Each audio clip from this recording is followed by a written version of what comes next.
மக்களவைத் தேர்தலில் 57 தொகுதிகளுக்கு இன்று இறுதிக்கட்ட வாக்குப்பதிவு. பதற்றம் நிறைந்த வாக்குச்சாவடிகளில் துணை ராணுவ படை குவிப்பு.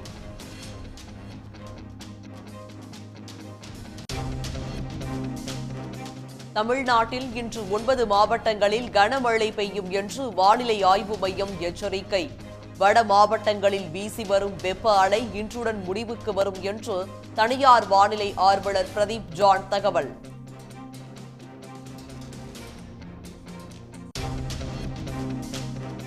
தமிழ்நாட்டில் பள்ளிகள் திறப்பு ஜூன் 10ஆம் தேதிக்கு ஒத்திவைப்பு.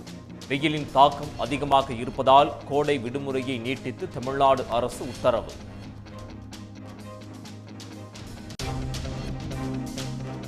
அதிமுக அணைய போகிற விளக்கு என கூறிய அண்ணாமலைக்கு முன்னாள் அமைச்சர் ஆர்.பி. உதயகுமார் பதிலடி.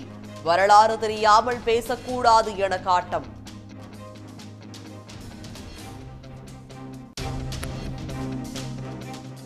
என்கவுண்டர் ஸ்பெஷலிஸ்ட் வெள்ளத்துறையின் பணியிடை நீக்க உத்தரவு ரத்து. ஓய்வூதிய பணப்பலன்களில் 5 லட்சம் ரூபாயை பிடித்தம் செய்ய தமிழ்நாடு அரசு உத்தரவு.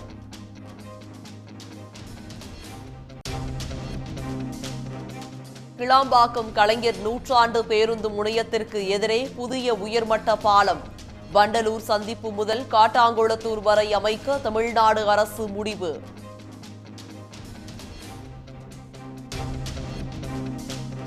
பத்ரிநாத், கேதார்நாத் கோயில்களில் நடிகர் ரஜினிகாந்த் சுவாமி தரிசனம். இமயமலை பயணத்தை முடித்த பிறகு சன் பிக்சர்ஸின் கூலி படத்திற்கு தயாராகிறார்.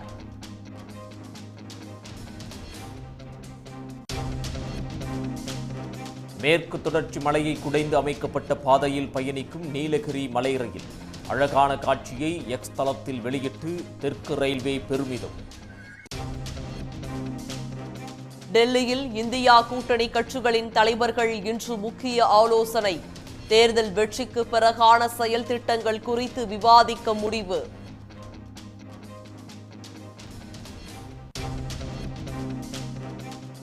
இந்தியன் கிராண்ட் பிரிக்ஸ் தொடரில் தமிழ்நாட்டு வீரர்கள் ஆதிக்கம். ஆண்கள் பிரிவில் யுகேந்திரன், பெண்கள் பிரிவில் வித்யா ராம்ராஜ் தங்கம் வென்று அசத்தல். உடனுக்குடன் செய்திகளை தெரிந்து கொள்ள சன் நியூஸ் பெல் ஐகானை கிளிக் பண்ணுங்க.